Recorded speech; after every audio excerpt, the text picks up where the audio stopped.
Well, here at the Ames Fire Department, we've had a common misconception that we couldn't land a helicopter in the city of Ames without landing it at the airport or at like South River Valley Park. So we put this class together after we did some research into the fact that we can land a helicopter anywhere, which would basically get a patient to definitive care faster. I think there's things that we bring in the helicopter that we can start some critical care that much quicker. And I do think with Ames that there are times when it is just as close to come by ground. But particularly when you've got that really critical patient that is going to take a lot of care and a lot of work on transport, we're going to minimize that out of hospital time by flying. With a helicopter, we're looking at things such as landing zone. They need a 100-foot by 100-foot landing zone. So we're looking at setting that up. We're looking at parameters as to why we call them. If we can get you from an accident into the helicopter, we can get you to a facility that would be able to better take care of you.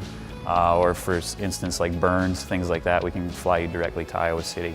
So we set up basically parameters on why we should call the helicopter and then how we can get them here. Oh, I think it's always important to train in advance so that when you actually need us in this emergency and everything's happening really quickly, we've already thought things through, we've already talked, we've already had a conversation, and we know how to work together without it being the first time that we ever met.